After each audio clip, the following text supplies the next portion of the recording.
माँ आज भी तुमने ये घास फूस बना दिया। आप मुझे हमेशा यही रोटी और हरी सब्जी खिलाती रहती हो। मुझे नहीं खाना आज ये खाना।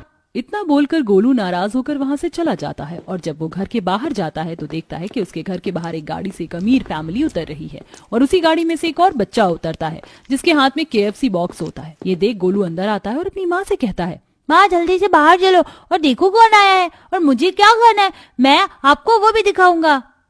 इस तरह गोलू जबरदस्ती अपनी माँ को बाहर ले जाता है जहाँ पूजा देखती है कि उसके सामने वाले घर में कोई नहीं बल्कि उसकी दोस्त ही पड़ोसन बनकर आई है। अपनी दोस्त और उसके बच्चे को KFC खाता देख वो जल्दी से अंदर आ जाती है। अच्छा हुआ जो मेरी दोस्त ने मुझे नहीं देखा, अगर उसने मुझे देख लिया होता तो वो क्या सोचती मेरे बारे में। माँ क्या हुआ, तुम ऐसे अंदर क्यों आ गई? मुझे भी KFC खाना है। तुमने देखा ना KFC क्या होता है। गोलू अपनी माँ को KFC के लिए परेशान कर ही रहा होता है कि तभी वहाँ पूरा परिवार पालक मेथी मटर जैसी हरी सब्जियां टोकरी में भर कर ले आता है और पूजा को परेशान देख उससे बोलते हैं, क्या हुआ बहू, तू इतनी परेशान नजर क्यों आ रही है? कुछ नहीं माँ जी, आप तो जानती है ना गोलू ने मुझे कितना परेशान कर रखा है KFC के लिए। अपनी एक नई पड़ोसन आई है, उसके बच्चे को KFC खाता देख अब मुझसे भी KFC खाने की जिद कर रहा है। दादी मैं कभी किसको परेशान नहीं करूंगा, बस एक बार की KFC खिला दो। गोलू KFC तो मेरा भी बहुत मन करता है खाने का, पर हम गरीब की किस्मत में यही हरी सब्जी रोटी लिखी है खानी। उदास काजल इतना बोलकर चुप हो जाती है और पूरा परिवार वही रोटी और हरी सब्जी खाता है। इसी तरह 2 दिन बीत जाते हैं और पूजा की दोस्त दिशा KFC ऑर्डर करती है और जब उसके घर KFC का ऑर्डर आता है तो आसपास के लोग उससे कहते हैं, अरे बहन जब से आई हो हम रोज देख रहे तुम KFC खाती हो। ऐसा नहीं है बहन, यह KFC तो मेरे बेटे को पसंद है, वही नहीं मानता है। भाभी वैसे हमारी जो नई पड़ोसन आई है बहुत अच्छी है, मैं तो कहती हूँ कि आप भी एक बार मिल लो। काजल पड़ोस की ही तो है, आज नहीं तो कल मिल लूंगी। क्या माँ आज भी तुमने ये हरी सब्जी बना दी और बुआ तुम भी वही खा रही हो? देखो ना आज फिर राजू KFC खा रहा है, मुझे भी KFC खाना है। बेटा आज घर में जो रोटी और घिया की सब्जी बनी है वही खा ले, KFC हम तुझे फिर कभी खिला देंगे। आप बस मुझसे झूठ कहते हो। बुआ आपको तो KFC खानी है, चलो ना बाहर से KFC लेकर आते हैं। हाँ गोलू मुझे भी KFC खानी है पर आज मेरा पेट भरा हुआ है, हम कल चलेंगे। बड़ी मुश्किलों से काजल गोलू को मनाती है और इसी तरह 2 दिन बीत जाते हैं। बहू आज मेरे पैरों में बहुत दर्द हो रहा है, आज तू खेत जाकर रवि और अपने ससुर जी को खाना दिया। हाँ हाँ माँ जी मैं बस अभी जाती हूँ। इतना बोलकर जैसे ही पूजा खाना पैक करके गोलू के साथ घर के बाहर जाती है वो देखती है कि दरवाजे पर राजू दिशा को KFC के लिए परेशान कर रहा है। माँ मुझे KFC खानी, मेरे साथ बाजार चलो। हे भगवान घर के बाहर तो मेरी दोस्त, और अगर उसने मुझे देख लिया तो। अपने दोस्त को देख पूजा अपनी दोस्त की तरफ पीट कर घूम जाती है और अपने बेटे के हाथों में खाना देती हुई उससे कहती है, बेटा मुझे कुछ काम याद आ गया और दादी की भी तबीयत ठीक नहीं है, इसलिए ये तुम खाना लेकर खेत पर चले जाओ। माँ अगर मैं आपका काम करूंगा तो आप मुझे KFC खिलाओगे ना, राजू की माँ की तरह? हाँ बेटा जाओ। इस तरह पूजा अपने बेटे के हाथ से खाना भिजवा देती है और खुद घर में आ जाती है। अब ऐसे ही एक दिन जब पूजा घर के बाहर जाकर तार पर कपड़े उतारने लगती है तभी वो देखती है कि दिशा अपने बेटे के साथ KFC लेकर आ रही है और एक बार फिर दिशा को देख पूजा जल्दी से सारे कपड़े अंदर ले आती है और ये सब दिशा देख लेती है। बड़ी अजीब औरत है, मुझे देखकर हमेशा भाग क्यों जाती है। माँ देखो गोलू घर के बाहर बैठे, मैं आज गोलू के साथ खाऊंगा KFC। इतना बोलकर राजू अपना KFC लेकर गोलू के पास आ जाता है और पहली बार गोलू KFC खाता है और ये सब कुछ रवि देख लेता है। गोलू ये सब क्या है, हम तुम्हें KFC नहीं खिला सकते तो तू KFC अब मांग कर खाने लगा। अरे नहीं भाई साहब उसने मांगा नहीं है, मेरे बेटे ने अपनी मर्जी से दिया है। दोनों बच्चे दोस्त हैं, उसे डांटिए मत। घर के अंदर बैठी काजल और आशा जब से बाहर से आ रही आवाज सुनती हैं तो आशा अपनी बहू से कहती है, बहू मुझसे तो उठा ही नहीं जा रहा, एक बार देख कर तो आ क्या हो रहा है। काजल मैं सब्जियां काट रही हूँ, तुम बाहर जाकर देख लो। अपनी दोस्त की आ रही आवाज सुनकर जानबूझकर पूजा घर के बाहर नहीं जाती और काजल को भेज देती है, जिसके बाद काजल रवि और गोलू के साथ घर में आती है। अब समय यूं ही बीतता है और एक दिन जब खुद दिशा उनके दरवाजे पर आती है, बहन जी दरवाजा खोलिए, कुछ बात करनी है। माँ जी लगता है हमारी नई पड़ोसन आई है पर मुझे कमजोरी लग रही है और चक्कर भी आ रहे हैं, आप जाकर बात कर लीजिए ना। एक बार फिर पूजा दिशा का सामना ना कर अपनी सास को भेज देती है। अरे आंटी जी आपकी बहू नहीं आई, एक बार उन्हें भी बुला देती। बेटा मेरी बहू की तबीयत कुछ ठीक नहीं है। चलिए कोई बात नहीं, आज शाम को मेरे बेटे का जन्मदिन है और उसे KFC बहुत पसंद है तो मैंने अपने घर पर बच्चों के लिए एक छोटी सी KFC की पार्टी रखी है, आप गोलू को भी भेज देना। इतना बोलकर दिशा वहां से चली जाती है और शाम को गोलू राजू के घर जाता है जहाँ KFC की पार्टी होती है। अब कुछ केएफसी खाकर गोलू घर में केएफसी लेकर आता है और अपनी बुआ को देते हुए कहता है, जो सबके साथ बैठकर साग और रोटी खा रही थी। आज मैं आपके लिए केएफसी लेकर आया हूँ। मेरा दोस्त बहुत अमीर है, आज उसने दूसरी बार मुझे केएफसी खिलाई है। वो तो रोज खाता है और हम यहाँ ये पालक मटर जैसी हरी सब्जी खाते हैं। ये तो बहुत अच्छी बात है, काश कि मेरा भी ऐसा कोई अमीर दोस्त होता। लो भाभी, तुम ही खाओ ये हरी हरी गोभी मटर, आज तो मैं केएफसी खाकर पेट भरूंगी। अपने बेटे और नंद की बातें सुनकर पूजा दुखी हो जाती है और इसी तरह सब घर में बनी गोभी मटर रोटी खाकर सो जाते हैं। ऐसे ही कुछ दिन बीत जाते हैं और एक दिन जब पूजा अपनी सास के साथ बाजार जा रही होती है तो वो घर से निकलती घूंघट कर लेती है और ये देख आशा हैरान रह जाती है। अरे बहू, तू तो घूंघट कभी नहीं करती थी, फिर तूने आज घर से बाहर निकलती घूंघट क्यों कर लिया? माँ जी, बड़ी धूप लग रही है और देखिए ना हवा कितनी तेज है, सारी धूल आंखों में जा रही है। आखिर ये औरत ऐसा क्यों करती है? अब तो मुझे इसका चेहरा देखना है, आखिर ये मुझे देखकर घूंघट क्यों कर लेती है। आखिर ये है कौन जो मुझसे छुप रही है। दिशा को आए 3 महीने हो चुके थे, पर अब तक उसने अपनी पड़ोसन का चेहरा नहीं देखा था और अब दिशा पूजा की इन हरकतों को नोटिस करने लगती है। इसी तरह एक दिन जब पूजा अपने बेटे को लेने स्कूल जा रही होती है तो जानबूझकर दिशा अपना पालतू कुत्ता घर के बाहर छोड़ देती है और उसका कुत्ता बाहर घूंघट में झाड़ू लगा रही पूजा की साड़ी खींचने लगता है। ये देख पूजा डर जाती है और खुद ही पल्लू हटाकर कुत्ते को भगाने लगती है और तभी वहां दिशा आ जाती है और अपनी दोस्त से कहती है, तो इस घूंघट के पीछे तू निकली पूजा? पर पूजा, तू मुझसे छुप क्यों रही थी? और तेरी शादी तो मेरी तरह अमीर घर में हुई थी, फिर तू इतने छोटे से घर में कैसे आ गई? मैं जानती थी तुम मुझसे ऐसे ही सवाल करोगी, पर मैं डरती थी कहीं तू मेरी गरीबी का मजाक ना बनाए, बस इसलिए तुमसे छुप रही थी।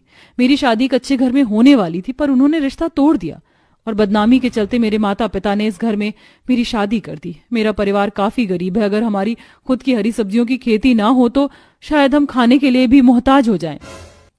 पूजा, तेरे साथ इतना सब कुछ हो गया और तूने मुझे बताया भी नहीं। क्या हम दोस्त नहीं? मैं करूंगी तेरी मदद, पर उससे पहले हम आज बहुत दिनों बाद मिले हैं तो पहले की तरह एक साथ केएफसी खाएंगे और पुरानी यादों को ताजा करेंगे। तू जानती है मैं जब से तुझसे अलग हुई मैंने केएफसी खाना ही छोड़ दिया है, पर अब हम सालों बाद मिले हैं तो आज न सिर्फ हम दोनों दोस्त बल्कि हमारे बच्चे भी एक साथ केएफसी खाएंगे और ये मेरी तरफ से एक छोटी सी पार्टी है, मना मत करना। इस तरह उस दिन दोनों दोस्त मिल जाती हैं और दिशा सभी के लिए केएफसी मंगवाती है, जहां पूजा ना सिर्फ अपने पूरे परिवार के साथ बल्कि अपनी दोस्त के साथ बैठकर काफी दिनों बाद केएफसी खाती है। और कुछ दिनों बाद दिशा की ही कंपनी में रवि की छोटी सी नौकरी लग जाती है और खेती का काम आशा, ससुर जी और काजल संभालने लगती हैं। इस तरह उनके आर्थिक स्थिति धीरे धीरे सुधरने लगती है और अब वह लोग हर अच्छे मौके पर केएफसी खाकर अपने दिन को एंजॉय करते हैं। कितना सुंदर घर है मेरा, कॉरिडोर में भी शीशे लगे हैं और बाहर से भी रेलिंग की साइड पूरा शीशा लगा हुआ है। भाभी, आप क्या देखने लगी? अंदर चलिए ना। आजा बहू, मैं तुझे अपना पूरा घर घुमाती हूँ। आखिर तू इस घर की बहू है और कल तेरी पहली रसोई भी है। ये कॉरिडोर देख रही है, इसमें पूरा शीशा मैंने अपनी मर्जी से लगवाया है। मेरी एक दोस्त है, मैंने उसके घर देखा था, उसका कॉरिडोर मुझे बहुत अच्छा लगा, इसलिए मैंने भी अपने घर के कॉरिडोर में ये शीशा लगवा दिया। इनसे आर पार दिखता है तो अच्छा व्यू लगता है। इतना बोलकर गीता अपनी बहू को रसोई में ले जाती है, जहां अपनी पूरी शीशे की बनी रसोई देख नूपुर की आंखें खुली की खुली रह जाती हैं। भाभी, माँ ने ये रसोई अभी आपकी शादी से कुछ दिन पहले ही बनवाई है। बहू, मैं बहुत ट्रेंडिंग लेडी हूँ, जो भी ट्रेंड में नया आता है वो मैं अपने घर में ले आती हूँ। मैंने कहीं देखा था इसलिए मैंने अपनी रसोई शीशे की बनवा ली। मेरा ससुराल कितना अमीर है, कॉरिडोर से लेकर रसोई तक सब कुछ शीशे का बना है और मायके में मैं मिट्टी के घर में कैसे अपनी जिंदगी बिता रही थी। नुपुर बेटा, शाम हो गई है, खेत से घास और लकड़ियाँ काट कर ले आ, जब तक मैं गाय को चारा देकर आ जाती हूँ। माँ, सारी जिंदगी तो मेरी मिट्टी में ही बीत जाएगी, पता नहीं कब वो दिन आएगा जब मैं किसी अच्छे घर में जाऊंगी। इतना बोलकर नूपुर अपने कुछ दोस्त के साथ खेत जाती है और वहां से थोड़ी सी घास काटती है और साथ में अपने सिर पर कुछ सूखी लकड़ियां जमा करके घर आती है और मिट्टी के चूल्हे पर खाना बनाती है और सब्जी में नमक डालने के लिए जब प्लास्टिक के डब्बे को छूती है। माँ, प्लास्टिक के डब्बे जल्दी साफ नहीं होते, देखो कितना चिपचिपा है ये। कम से कम एक तो कांच का डब्बा घर में ले आओ। शीतल के भी घर में कांच के डब्बे आ गए। जब तू अपने ससुराल जाएगी ना तो अपने पति की कमाई से ना सिर्फ कांच का डब्बा लेना बल्कि पूरा घर कांच का बनवा लेना। देखो माँ, मैं अपने ससुराल में आ तो गई, पर यहाँ मैं नहीं बल्कि मेरी सास ट्रेंडिंग है जिसने पूरी रसोई कांच की बनवा दी। मेरा तो सपना ही पूरा हो गया। नूपुर अपने ससुराल में आकर काफी खुश होती है और अगले दिन उसकी पहली रसोई होती है और वो अपने कांच की रसोई में खाना बनाने जाती है।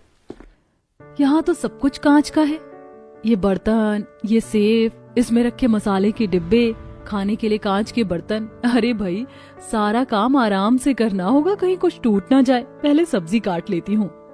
पहले वो सब्जी काटकर कांच के बर्तन में बनाती है। मसाले के डिब्बे को आराम से रखकर सब्जी में सारे मसाला डालती है, फिर आटा गूंथती है और नुपुर सारे कामों को काफी आराम से करती है ताकि कुछ टूट न जाए, जिस वजह से उसे खाना बनाने में समय लग जाता है। और खाना बनाकर जब वो सभी कांच के बर्तन को अपनी जगह पर रखने लगती है तो बर्तन गर्म होने की वजह से उसका हाथ जल जाता है। अरे यहाँ के तो सारे बर्तन भी गर्म हो गए। काम करती हूँ, पहले सबको खाना खिला देती हूँ, उसके बाद आकर रसोई की सफाई कर लूंगी और सारे सामान अपनी जगह पर रख दूंगी। वैसे भी सब कुछ काफी ज्यादा गर्म हो गया है। नुपुर रसोई को फैला हुआ छोड़कर बाहर जाती है और सभी को खाना परोसने लगती है और उसके दिमाग से निकल जाता है और वो कांच के गिलास को कांच के टेबल पर थोड़ा कस के रखती है। ये देख गीता अपनी बहू से कहती है, अरे बहू, थोड़ा आराम से बर्तन टेबल पर रखो। टेबल और बर्तन दोनों ही कांच के हैं और जानती हो ये कितना महंगा है। मेरे सभी दोस्तों में से सबसे महंगे कांच के बर्तन और टेबल मेरे ही पास है। अगर टूट गए तो सारे पैसे बर्बाद हो जाएंगे। कोई बात नहीं माँ, आज नुपुर का पहला दिन है, वो धीरे धीरे सब समझ जाएगी। अब नुपुर सारी चीज बड़े ही प्यार से उठाती और उन्हें रखती है। कुछ देर बाद वो रसोई में जाती है और सफाई करने लगती है। सारे तेल के छींटे शीशे पर पड़ गए और ये शीशे साफ भी नहीं हो रहे। बेकार ही प्लास्टिक के धब्बों को कोसती थी। इन शीशे से अच्छे तो प्लास्टिक के डब्बे थे जो गर्म भी नहीं होते थे और जल्दी गंदे भी नहीं होते थे, पर ये कांच तो छूते ही गंदे हो जाते हैं। सारा काम खत्म करके नुपुर अपने कमरे में आराम करने के लिए चली जाती है। इसी तरह कुछ दिन बीत जाते हैं और एक दिन नुपुर अपनी सास के साथ मार्केट जाती है, जहाँ गीता एक दुकान में किसी को फिश पॉट लेता हुआ देखती है। बहू देख रही है, जिस दुकान में कभी ग्राहक झांकने नहीं जाते थे और आज उस दुकान में भीड़ लगी। तुझे पता है आजकल हर घर में फिश पॉट होती है। मैं सोच रही हूँ कि हम अपने घर के लिए भी एक फिश पॉट ले लें, हमारा घर भी सुंदर लगेगा। पर माँ जी, ससुर जी को तो फिश से एलर्जी है। बहू, तेरे ससुर को फिश को छूने से एलर्जी है, देखने से नहीं। और फिश पॉट को तो मैं ही साफ करूंगी। दुकान में भीड़ देखकर गीता भी एक फिश पॉट खरीद लेती है और बड़े ही प्यार से उसे घर ले आती है और एक टेबल पर रख देती है। ये देख पूरा परिवार, अरे भगवान, पैसे पेड़ पर नहीं होते जो तुम फिजूल खर्ची करती हो। इसमें फिजूल खर्ची क्या की मैंने? बहू जरा बताओ अपने ससुर को, आजकल लोग कितने शौक से फिश पॉट घर में रखते हैं और उस दुकान पर कितनी भीड़ थी। और क्या ये फिश पॉट अच्छा नहीं लग रहा? पापा रहने दो, माँ को समझाना बेकार है। कोई भी गीता को समझा नहीं पाता। इसी तरह कुछ दिन बीत जाते हैं और फिश पॉट से लेकर रसोई तक कांच की सारी चीज गंदी होने लगती है। ये देख एक दिन गीता अपनी बहू पर भड़कने लगती है। बहू, मैं इतने पैसे खर्च करके घर में इतनी महंगी महंगी चीज ला रही हूँ, कांच के सामान से घर को सजा रही हूँ और तू है कि सफाई नहीं करती। रसोई देख, पूरी स्लेब पर कितना तेल जमा है और ये कांच के बर्तन जब उनकी जगह है रखने की तो इन्हें इनकी जगह पर क्यों नहीं रखा? और मेरा फिश पॉट कितना गंदी हो रखी है, इसे कौन साफ करेगा? और कॉरिडोर भी साफ नहीं किया, हाथों के निशान है उस पर। माँ जी, कांच की चीज इतनी जल्दी साफ नहीं होती, इन्हें साफ करने में टाइम लगता है और थोड़ा डर भी लगता है कि कहीं कुछ टूट ना जाए। आप इतनी महंगी चीज लाना बंद कर दीजिए। बहू, अब तू मुझे बताएगी इस घर में मुझे क्या लाना चाहिए और क्या नहीं। और मैंने शाम को कुछ कारीगर को बुलाया है। मैं सीढ़ियों की रेलिंग बदलकर कांच वाली रेलिंग लगाने वाली हूँ। मैंने किसी मूवी में देखा था आजकल लोग सीढ़ियों को बहुत सुंदर बनाने लगे। मुझे तो अपने घर की सीढ़ियाँ सुंदर चाहिए। घर में इतने कांच के सामान कम है क्या जो माँ जी एक और काम बढ़ा रही है मेरा? जो नुपुर अपने शीशे की रसोई देखकर खुश थी, आज वही नुपुर अपनी ट्रेंडिंग और खर्चीली सास की वजह से परेशान होने लगती है। ऐसे ही एक दिन जब नुपुर रसोई में काम कर रही होती है तो उससे एक फ्रूट बाउल टूट जाता है और उसकी आवाज सुनकर पूरा परिवार रसोई में आता है। भाभी, ये बाउल कैसे टूट गया? आपको पता है ये बहुत एक्सपेंसिव और यूनिक बाउल था जो माँ ने खरीदा था स्पेशली फ्रूट्स रखने के लिए। बहू, तेरा ध्यान कहाँ रहता है? पैसे पेड़ पर नहीं उगते। जानती भी है तेरे ससुर से कितनी डांट खाकर मैं इस घर में एक एक चीज लेकर आती हूँ। माँ जी, मैं तो आराम से ही सफाई कर रही थी, पर खाना बनाने के बाद ना सिर्फ रसोई में गर्मी बल्कि रसोई में रखी हर एक चीज गर्म हो जाती है और इन्हें ठंडा होने में भी काफी समय लगता है। मुझे लगा बाउल ठंडा है और जब मैंने उसे छुआ तो मेरा हाथ जल गया और बाउल नीचे गिर गया। नुपुर, तुम तो ठीक हो ना? तुम्हारे हाथ में कांच तो नहीं लगा? तुम्हारे हाथ तो जल गई। लगता है बाउल गर्म होने की वजह से तुम्हारा हाथ जल गया है। चलो तुम एक काम करो, कमरे में आराम करो। और माँ, मेरी बीवी पर थोड़ा कम ही नाराज हुआ करो। अगर महंगी चीज टूटती हुई नहीं देख सकती तो लानी बंद कर दो। इतना बोलकर अमर नुपुर को अपने साथ ले जाता है और ये देख गीता को बहुत गुस्सा आता है। समय यूं ही बीतता है और एक दिन जब नुपुर फिश पॉट साफ कर रही होती है तो गीला हाथ होने की वजह से उसके हाथ से फिश पॉट छूटकर उसके पैरों पर गिर जाता है, जिस वजह से नुपुर का पैर खून से लथपथ हो जाता है। भाभी आपके पैर से खून बह रहा है, आप इधर सोफे पर बैठ जाओ। मेरी इतनी महंगी फिश पॉट भी तुमने तोड़ दी और कितना नुकसान करोगी बहू मेरा। गीता थोड़ी तो शर्म करो, बहू के पैर से खून रुक नहीं रहा है और तुम्हें अपने फिश पॉट की पड़ी है। वैसे भी ये फालतू की चीज लेकर तुम मेरा बहुत पैसा बर्बाद करती हो। अब इस घर में कांच की या कुछ भी फिजूल की चीजें नहीं आएंगी। उस दिन के बाद से गीता का पति उसे पैसे देना बंद कर देता है। तो वहीं पैर में चोट लगने की वजह से नुपुर भी घर के कोई काम नहीं करती और घर की सारी जिम्मेदारी गीता पर आ जाती है। और जब वो अकेली रसोई की कॉरिडोर की सफाई करती है और खाना बनाती है और उससे भी बर्तन धोते हुए कुछ बर्तन टूट जाते हैं तो वो परेशान हो जाती है। ओ नो, फिर से मेरा 5,000 का डिनर सेट गिरकर टूट गया और मेरे हाथों से खून भी निकल रहा है। लगता है मेरे हाथों में कांच चुभ गया। पूजा बेटा जल्दी से फर्स्ट एड बॉक्स लेकर आना, देख तेरी माँ के हाथ से कितना खून आ रहा है। माँ 2 दिन से भाभी ने काम करना क्या बंद किया? तुमने तो तोड़ फोड़ मचा दी, कल भी हाथ जला लिया और आज भी हाथों में कांच घुसा लिया। माँ अब आपको दुख नहीं हो रहा? आपकी महंगी चीज टूट रही है आपसे। बस करो तुम लोग, मुझे ताने देना। अब मुझे समझ में आ गया कि मैं कितनी फिजूल खर्ची करती थी और कितना ज्यादा शो ऑफ कर रही थी। बहू के साथ मैंने गलत किया, इसलिए अब मैं सिर्फ वही चीज लूंगी जो जरूरत की होगी और सबसे पहले इस रसोई को नॉर्मल रसोई में बदलूंगी, क्योंकि ये पूरा कांच गर्म हो जाता है और इतनी ज्यादा गर्मी में खाना बना पाना मेरे बस की तो नहीं है। जब गीता पर खुद बीतती है तो उसे अपनी गलतियों का एहसास होता है और वो सब कांच से नॉर्मल कर देती है।